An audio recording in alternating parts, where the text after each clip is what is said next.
Let's talk about modern survival. What does it mean? What is the goal? What are we actually trying to do?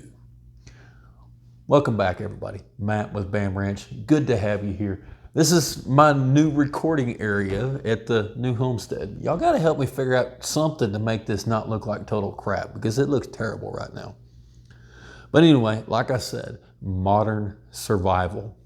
This whole video was kind of inspired by a podcast done by Jack Spirko of the Survival Podcast. But I thought it was important enough that maybe I thought I'd make a video about it. So modern survival versus everything else in the world. Whenever people first get started with the whole preparedness and survival and things like that, they kind of go through these phases of, these wilderness survival, and then, they hear about the Teotawaki, the end of the world as we know it, and the zombies and all of this other stuff. And eventually they wind up going, down the gear hoard trap and buying a whole bunch of useless junk, right? And that's part of what I wanted to discuss today. And I guess in order to be a good modern survivalist, we need to actually define what that is. Does it include wilderness survival and land navigation with map and compass and fire with sticks and all that? Well, yeah, to some point it does, and that's all really important skills. But we need to remember that we are living in a modern world. Can I navigate with a map and a compass? Absolutely. If I ever need to do that, my first thing I'm going to do is I'm going to get this sideways smartphone that I'm talking to you guys on and use my GPS app or a Garmin. I could do long division by hand, but I'm going to use a calculator. And I think that's where we need to look at with modern survival or preparedness or prepping or whatever it is you want to call this, right? Let's learn how to do things whenever normal, everyday stuff isn't there anymore. But remember that modern survival is happening like today. That's part of that. And you ask any random middle-class person, hey, you want to go out to, I don't know, name an expensive restaurant. Red Lobster, is that still a popular restaurant? I don't know. Man, I could, I'd love to go eat with you, but, we're just trying to survive right now. Money's tight. And right there, modern survival means we got to live through today. We don't want to wait till the end of the world to live a good life, right? And the way that Jack Spirko broke it down was in, three different things, basically. One was learning from the past, living for today, and planning for the future. And all of society is really good at focusing on one of those. They may think about two of them, but generally the other two are just kind of blown out the window. And it's not just society, it's, these people like us that talk about prepping and all this other stuff, right? We're really good about planning for the future. Whenever, the big they shut everything down, and when it's not just that you're not allowed in the grocery store, but when there is no grocery store and the collapse, and we're all really good at buying food and all this other stuff to set back for that, and that's important, and you need to be doing that. So we're good at planning for the future, but we forget about learning from the past, not just prepping people, but everybody else. Look at the big freeze that happened in Texas in 2021. Tens of thousands of people without power, pipes froze, and people were freezing to death in houses that were 50 degrees. Terrible things happened. People lost their lives.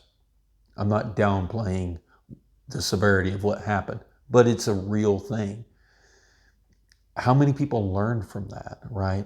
How many people went out and did what they needed to, learning from the past in order to prepare for the future, because that will happen again someday. And then living for today. As stated earlier, I don't want to wait until the world ends to live my best life, right? I want to live a good life right now. So then comes the question, well, what's the best way to do these type of things? What's a to-do list, right? What are some things we can do that will help out all of those, right? We want to learn from the past, live for today, and plan for the future. Well, one of the most obvious is building income streams.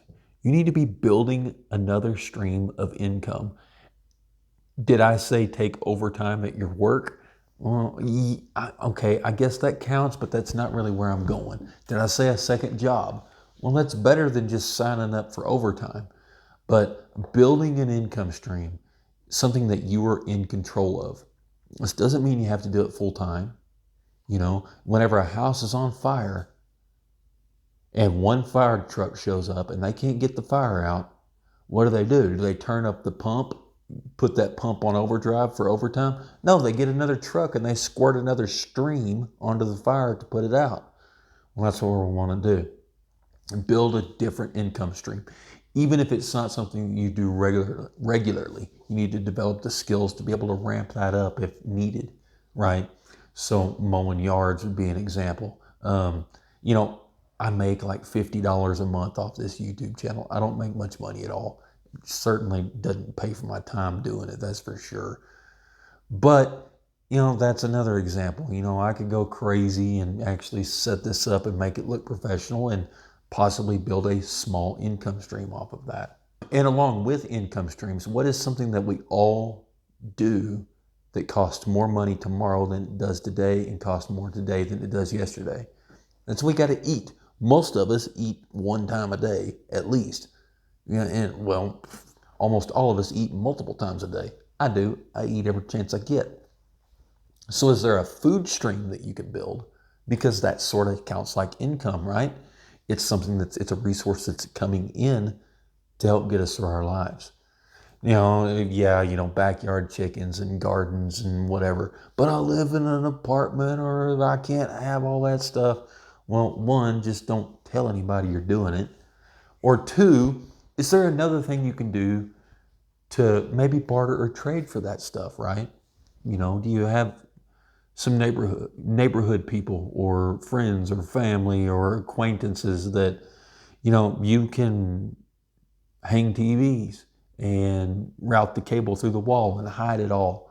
Second thing we need to do is we need to educate our own children, and not just your children.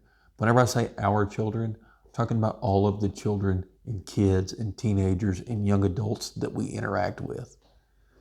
Your nieces, your nephews, your friends' kids, any knowledge that's not shared with as many people as possible is wasted. Make it your hobby to be able to teach as many people everything that you know about anything as possible.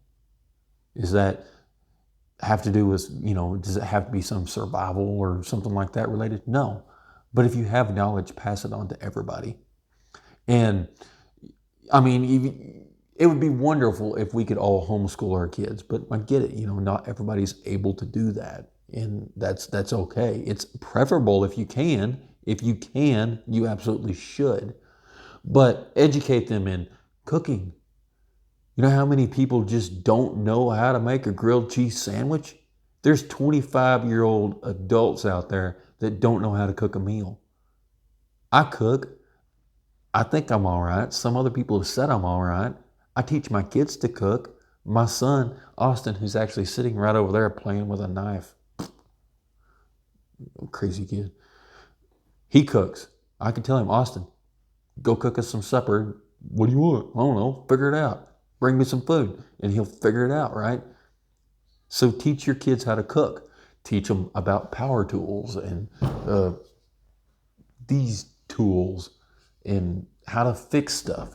It's all education of your children, not just limited to your children, but the children that are in your life. Security. Okay, yeah, you got my permission. Tell your wife it's okay. Tell your husband it's okay. Tell your banker it's okay. I said you can go buy the gun. Okay, enough said. Carry one every single day.